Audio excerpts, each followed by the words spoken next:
decisions have been made about this new dance craze called acid.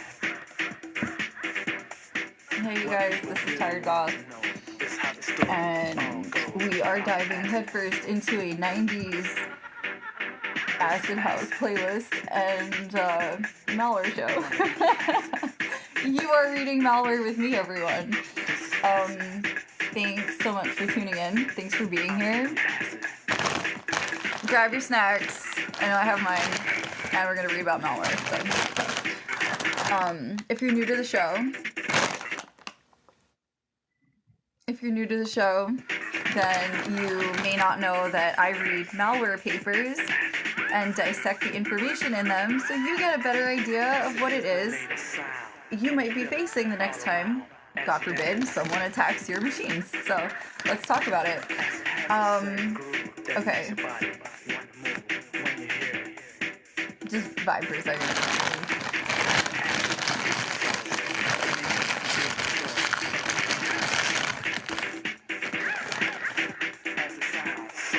I have to like just have to move your feet when you hear it. This is acid. I'm giving you acid. This is acid. Get in here if you're not in here. I need my besties in here.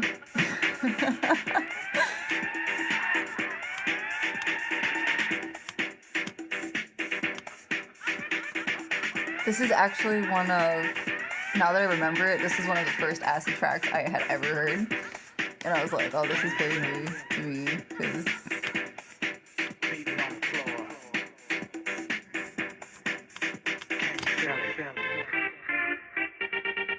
don't you want some more? Yo, if I'm about to have like a TikTok mashup of like two different shows that went live at the same time, it's gonna be the funniest shit. Alright, so basically we are gonna read a paper together and we're gonna have a really good time. So everybody out there, jack the house.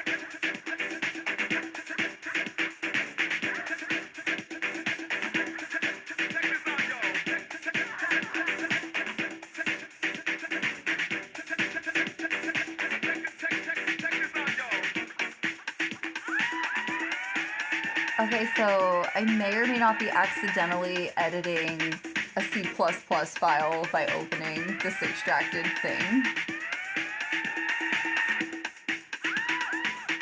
I mean, it's not that I can't, it's that, like,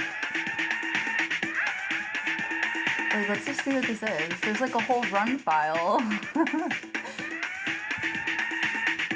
Okay. Me and my Mickey Mouse pajamas are gonna back out of this one and find a new paper. So, hold on one second, you guys.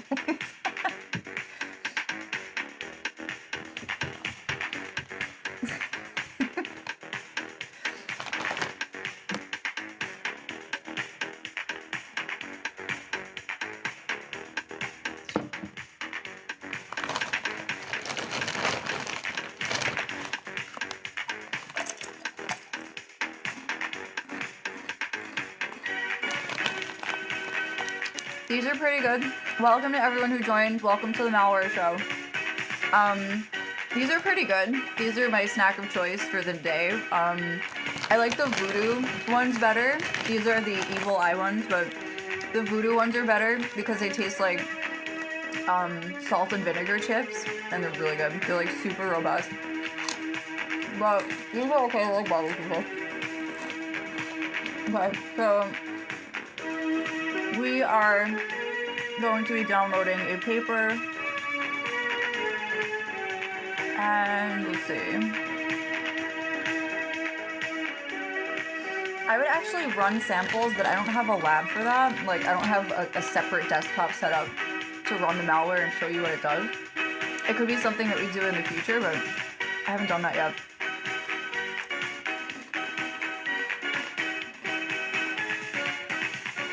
Because, like, the whole point is to let it destroy the box and show you what it does.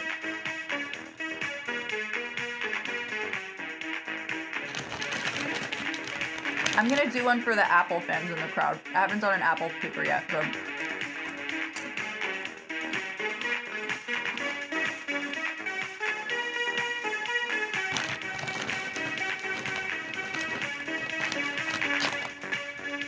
What are you guys up to tonight?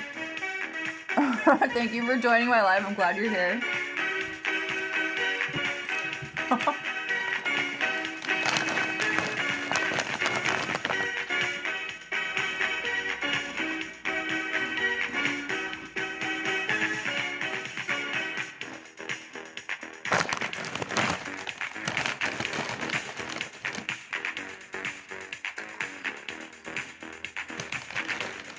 Get those lights up, tap the screen.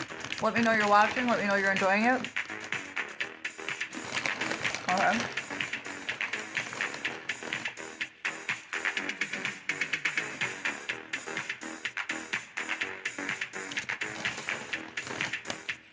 Alright. So, we're starting out with the how to inject code into Mach-O apps, and this is part 3, right?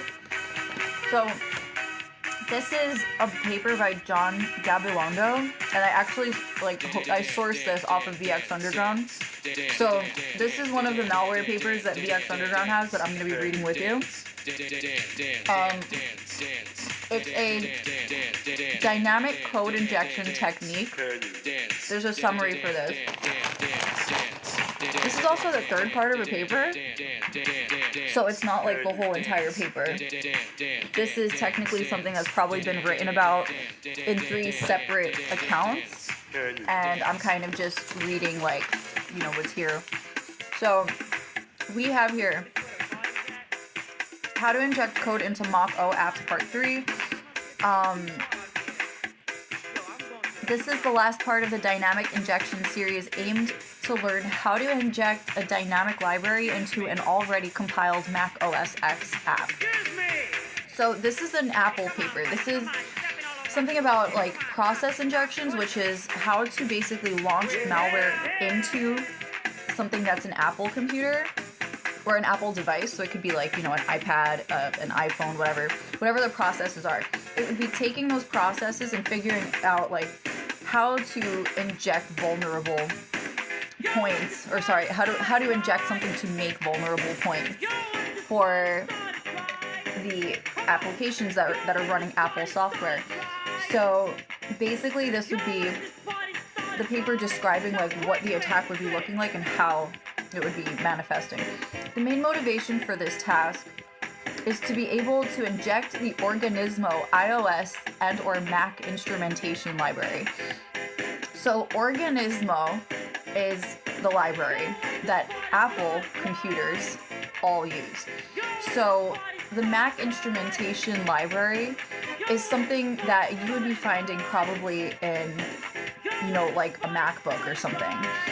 This particular library has a process injection vulnerability that's been highlighted by this, and it's the Mach-O application set. So it says Organismo is a great tool for programming students and UI enthusiasts to learn the inners of applications. So it's something that you would be using to kind of figure out where everything is in the Apple system.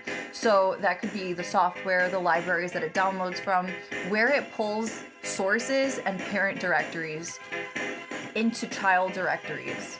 So it's if you are running a process and it's an inherited process, theoretically Organismo would be something that's helping everything pull down, right? So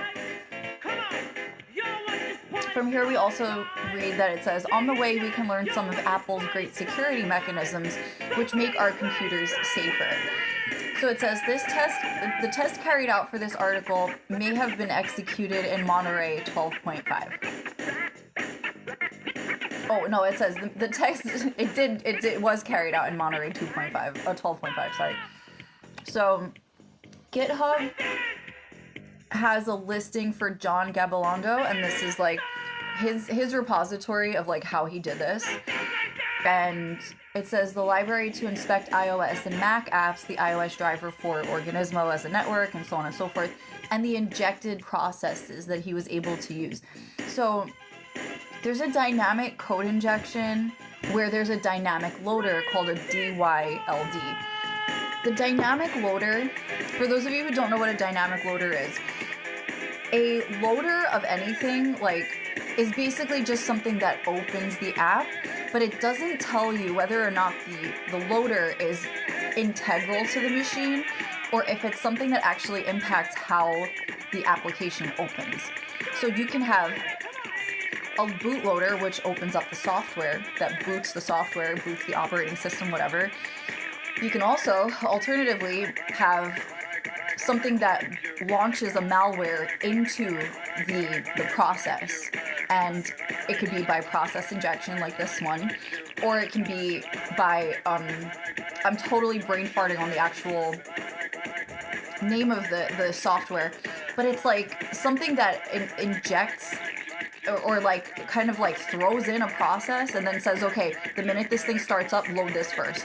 And it like opens it up. And the malware is booted into the boot process, meaning that the application that's there doesn't actually start without running the malware first, so that the malware has access to all the other things that open up after that app starts running. So there are a few ways that this happens, but this is a process injection that is tied in with this one. So it says here, the DYLD underscore insert underscore libraries is, it's looking like, with respect to OS X Mountain Lion, which could be an older software, it says 2012, so this could have been deprecated. But this is something we want to travel through into the future with, knowing that this is possible, because these process injections have probably been rewritten to apply to more modern examples of this. So, okay, OS X Mountain Lion, which existed as of July 25 or July 25th, 2012, has a dynamic loader and is still programmed to read the environment DYLD underscore insert underscore libraries. This is the process injection. It's inserting this particular process injection is inserting a library to be read as a normal library, meaning OS X already has its own infrastructure, it already has its own libraries, it already has everything like set up the way it's supposed to be. And this particular process injection is introducing a whole new library and saying, no, this book was always here. You can just keep it in your collection. But it's malware. It changes the operation of all of the applications that it affects. So this is essentially something that, going back into the paper, it says, since Mountain Lion, the hardened applications together with the system integrity protection, or the SIP security measures, make the DYLD dynamic likener or loader, ignore the DYLD insert libraries command or function call. More specifically, all of the DYLD underscore prefixed environment variables. This is important because the system integrity protection actually highlights the whole blob of DYLD and says, okay, whatever this is trying to run, just ignore it because it's introducing libraries that are not native to the software. So this is a security measure that was coded in to make sure that whatever it is that was there in the DYLD, which is like the dynamic loader for the injection of the processes, and allowed it to be bypassed into the system as a valid entry, was then blocked out. So like all of the Apple software basically that was picking up on those 4 letters and everything that came after it was just like, no, security function on, you're not allowed to be here. And that's basically what the Apple systems were doing with respect to this introduction of the library, because since the library was malicious, the Apple software identified it as a blob, which means like a whole collection of information, and not just as each individual command. Meaning that, like, okay, if one particular command set started out with DYLD and then like underscore insert underscore library 1, right? And it did that for like every single thing. So it would be like DYLD underscore library 2, DYLD underscore library 3, blah blah, and it all said the same thing but in sequence. And only one of them was found to be malicious. It would only block that one.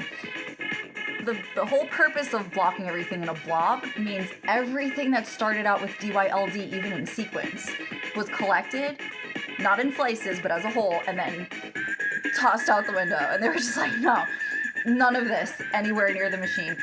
So this was the system integrity protection that was placed in front of this, and this had to do with hardening the operating system in general against attacks and anything that would be creating like an issue. So here it also says, this is extensively covered in part 1 and part 2. So for this, there's also an introduction of this for those other papers. So I can actually link all 3 of them, even though we're only reading the 3rd one here. But it also says, more specifically oh wait, yeah, we read that part.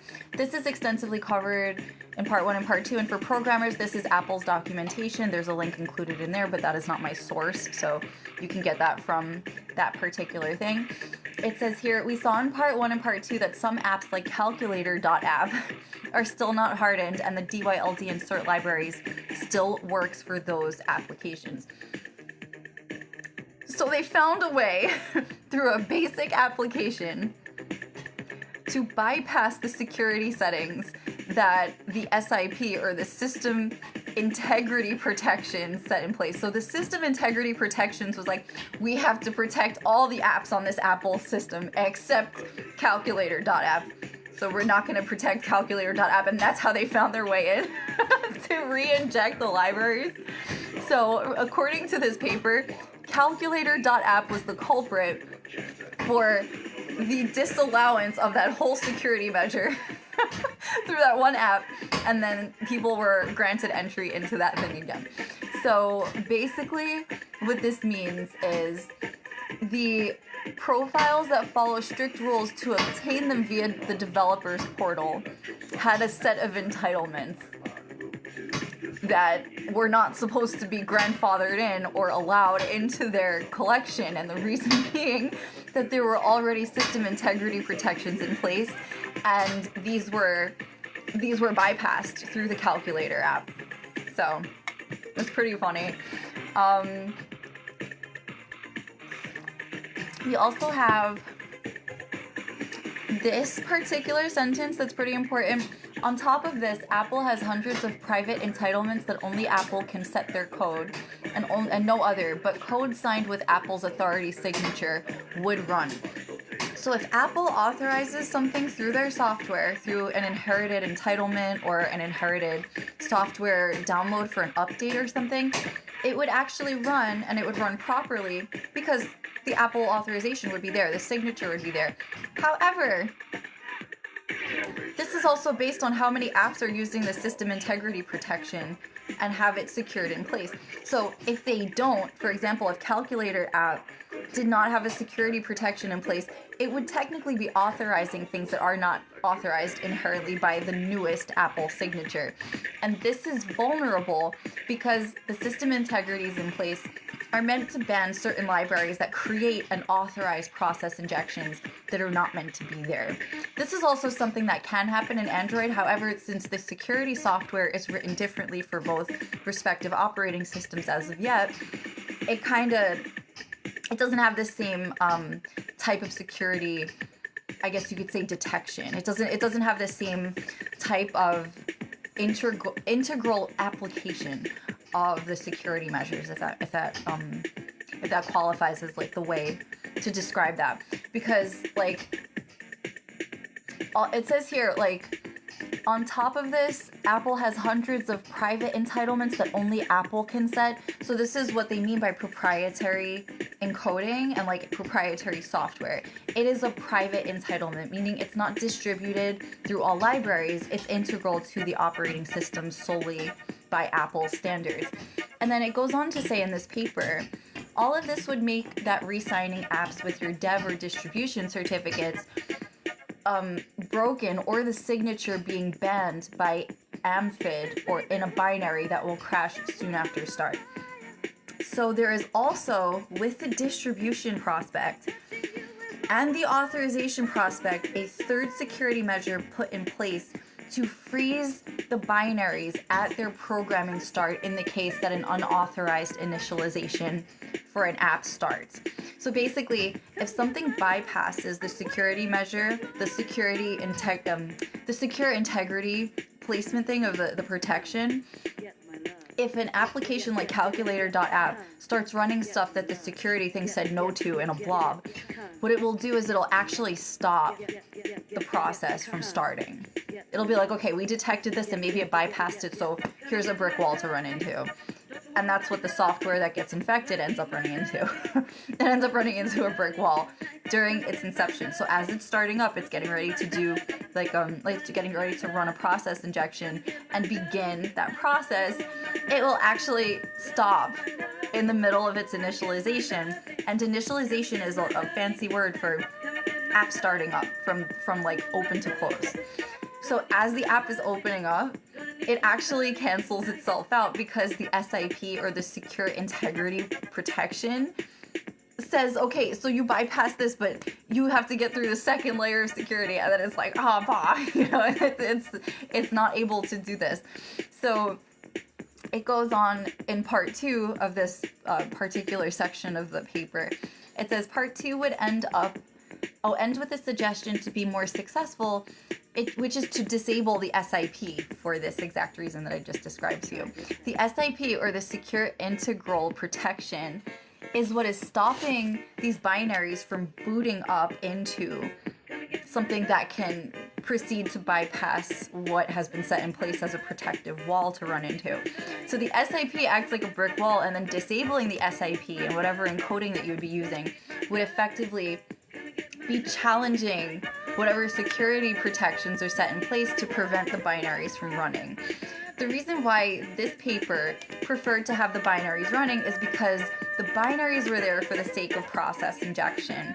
It was to hack the device, not to allow the device to run with normal functions, but to hack the device, to get to the processes that were already running, and to challenge it in such a way where everything that's running is impacted then by the injection.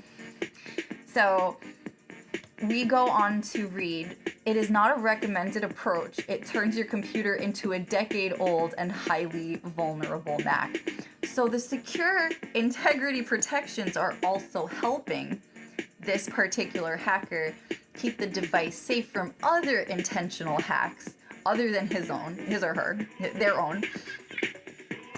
So, other than their own hack, the secure integral or integrity protection is something that is needed. So to disable it fully leaves the Mac in just as vulnerable a position as, I guess you could say, like a debugging mode for Android, right?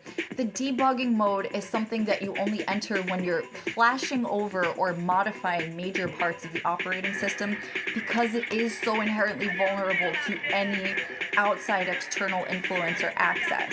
Meaning all of your IP information, your subnet masks, your MAC address, your IP address, your file data, everything is exposed outward and projected even during that mode. So the secure integral protections being removed actually puts the computer or the device that this person's working on in an even worse position, because they just want to run a process injection.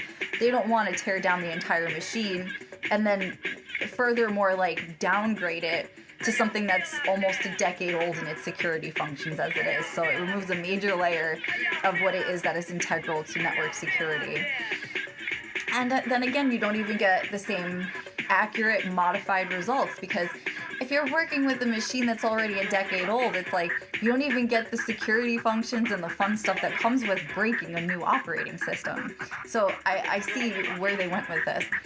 It says in the paper, we saw in part 1 and part 2 that some apps like Calculator app are still not hardened. Great, okay. Oh, okay. Injecting the code. I read that part already, so I stopped myself. But injecting the code with SIP and MFI enabled. So this leaves the security protection in place, this next section, and then MFI is something else that's enabled here. I don't know what that is yet because I've never read this paper and I actually don't use like Mac devices, so this is the first. I don't know what Apple devices are like security-wise, so this is like me figuring this out with you. But it says here, in this last part of the series in dynamic code injection, again, DYLD, this is the process, I guess you could say like header type or like function type that we're looking into here, that we are going to explore the limits of code injection having the Mac OS X at its default maximum security level. Keep in mind, this is still the 12.5 version of Mountain Lion, and it is an older operating system. It is not something that is up to par. We're talking about like 2012 software here, right? But the reason we're doing this paper is because this paper is actually going to highlight some of the ways that process injections have started out and then continue to be something that we're looking for when it comes to identifying threats in the future of Apple and Macintosh software. So while Mountain Lion had its one thing, there are going to be rewrites of the same or similar security functions to be broken by hackers. So we also have, it says in the last part of the series, the dynamic, oh, right, we read this part. In the previous part, we suggested to disable SIP and MFI or AMFI, but at this time we want to leave them on and have an opportunity to learn more about the security layer of OS X. MFI is the Apple Mobile File Integrity. As its name suggests, it was originated in iOS, and it is in charge of preventing to run code that is not properly signed or entitled. It consists of two components. Okay. The first one is this is a daemon of the Apple Mobile File Integrity. That's what MFI stands for. Apple Mobile File Integrity. And it is found in launches. So this is where the software launches and becomes like, you know, a thing that joins processes or even just initializes processes to become an active application, whether it's in the background or active like as you're using it. And then you also have the client is the extension in the /system/library/extension file path. The MFI extension loads trusted keys from NVRAM and is also involved with rootless and data vault controllers. MFID or AMFID checks the integrity of files running on the system by calling trustd to do its checking. Trustd is a launch agent daemon which provides services for evaluating trust in certificates for all processes, including with static code checks. Okay, so this is super duper important because we just figured out that the system here that's being used is a file checker. It's sort of like Norton antivirus running a file check and saying, oh, this file isn't, you know, isn't running this or that. It's not running properly. It's not doing this. This is also the equivalent of what Yara would be doing if it was programmed into like a Yara rule list and taking select files and putting them into a filtration system to say, okay, this file might be good, but this one that looks just like it and is typed just like it may hold something that's a little worse, so we're going to filter this out. This is basically what we're looking at. And MFID is an extension of the file D system. It's like, how do you say it? Systemd. Systemd takes cached logs. It's basically a logging system. It's a cache log system. It's a file checking system. It's a file storage system. It is a download. I want to say it's a library download system as well. Like it has PK. It has package D capabilities where you can like pull things from libraries and then bring them to your system and you just run them. But the thing about this is trustd is another component of this that ties in with the caching element, and it sounds like something that I've seen in Android too, but it's not the same. Anything having to do with trustd is probably going to be caching passwords. It's going to be handling like authorities. So X authority for Android might be somewhere listed in like a trustee component or something like that. And then on top of this, there's also the MFD extension where it's like Apple Mobile File Integrity file system storage and like its exchanges with things. So if the mobile storage in this particular thing isn't qualifying certain authority checks from the earlier part of this, from SIP, which is the secure, if you just missed it, like it's the secure integrity protection that Apple has. All of this ties in to like the checks and balances of the machine itself, where one file system will show up and like, you know, have like, you know, an injection process or something that the machine then goes, oh no, it can't be here, so it's blocked here. And then there's a write around for it, and then the, you know, the MFD extension of the SIP or like its relay would be like, no, MFD didn't approve it either. So both SIP and MFD together just said no. So it's sort of like the device itself is like, oh, okay, file, go ask your mom, and then your mom is like, go ask your dad, and they both say no. That's basically what we're looking at here. So it's if we go on to check this, it says finding hardened apps. Whether the DYLD would inject libraries defined in DYLD_insert_libraries, it is not a system-wide configuration decision. It is a per-app decision. The DYLD is a library that is linked to the app at loaded and loaded at runtime. The DYLD would react to the settings of the app, which is in charge to load. So this also ties in with system settings. The system settings would kind of sort of control the initialization process that we discussed a bit earlier in the show, where the initialization process is how the process boots up when it's given the permission to. So you click or you type onto your touch screen that you want to open an app. So you just, you know, tap it. What it's going to do from there, thank you for my likes, what it's going to do from there is open the app, and that's the initialization process. It's basically like, okay, this app has the permission, the OK Go, to start.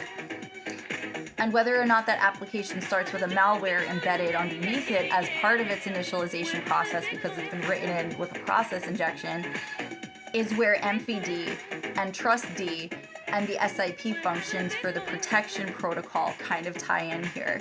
Because if they're disabled, keep in mind, the entire operating system gets downgraded to a decade-old machine, or I should say a decade older machine, which has no security protections in place and kind of defeats the purpose of being hacked because it basically wouldn't be running properly at all. And then on top of this, if it's put in place, then there are multiple blockages that are set in place between MFD, trustees, authorization, and then its component check with the file check system through SIP. Oh, sorry, MFD is the component check, and then SIP is the security check that backs it. So this is what we're looking at here. We also have, like, in the paper, I'm not gonna like explain this part because it's kind of hard to like say things in hex, but there is a depiction. There's like a literal picture in the document that I'm gonna link you to, and it's the LC_load_dy linker load command, and it takes the file path for the DYLD like injection process, and it brings you into like basically like the offset data, which is a series of hex values. So you have like 00038 0000 B3C. Those are B's too. So it's 00000 B38, but then 0000E for data. And it goes on to like show that it's the LC loader dynamic, or DY linker, it's the dynamic loader, and then all the other values that follow through with actual values. So you have the loader value, which is going to be preset as the malware injection for the processes. You have the 32 value, which is like the 32-bit value that generally has to do with your storage components and naturalized data upon power on, right? And then you have the value of 12, which is like the string offset. So then you have space in addition to 32 to make it like, I want to say it's like 50, I want to say it's like a 54 or like a 44-bit extension, like totally, and then there's another dynamic loader that throws in there. But that's 44 extra bytes of storage. So theoretically, you'd be looking at something that would already be throwing off the byte sizes, or like the bit sizes. I don't remember how they're measured. I want to say these are bytes. Let's leave them as bytes. But, oh no, they actually might be bits. Never mind. I don't know. But yeah, there's a photo that describes like what those actually look like for the Apple devices. And there's also the dynamic linker to use for something called the chess app. So, okay, we have calculator.app, which is vulnerable to non-hardened performance. And then we also have the chess app, which is vulnerable to non-hardened performance. These two items are actually able to bypass through their vulnerability and their lack of protection through the SIP. These protections that were set in place by TrustD, by SIP, and also by, AmphiD. So the file checking system, the security that was in place, and also the trust authorizations all just ignored calculator.app and chess.app to make sure that this could still weasel its way in as a process injection. So it says the calculator app has flags equals parentheses none, which tells us it is not hardened. Flags are good because flags, from a defensive standpoint, tell us, okay, this is bad. Something is wrong with this. We need to pay attention. Where no flags means, no, there's nothing wrong with anything that's here. There's no protections, nothing to look out for, no problems at all. So every other app on this operating system had flags, but the calculator and the chess apps, which is exactly why people were able to bypass the process injection block by doing this. So now there is the Mach-O Universal x86_64 ARM64E code directory with its hash calculations in here, and you'll see this when you read the paper, that this is what you're actually looking at. And it says here, we could go on this way and see that all Apple apps seem not to have signing flags, which could technically be an auth issue, an authorization issue. But it says Automator, Calendar, Text Edit, FaceTime, Mail, Console, and Digital Color Meter all had no protections written in. I want to break down why this is kind of serious, okay? So this is a problem because Automator, which is something that could theoretically be controlling some other things that the inherent apps are doing, the calendar function, which is sensitive timing and daily structure data that belongs to you, and your government name, keep in mind, is attached to this device. So people have all of your personal information and whereabouts unhardened by this app, unhardened by the security protections in place for process injections, mind you, for live real-time stalking of you. And then on top of this, you also have Text Edit, which is a text editor that could easily be interrupted to steal whatever it is you're typing if you're working on something sensitive. FaceTime, which everybody knows is a live streaming of your literal whole self. And then on top of that, you also have Mail, which is your direct correspondences with people. Very personal information, by the way. Console, which is the literal terminal emulator that your own device would be using to communicate with itself and hack itself. Not hardened or protected by the security functions.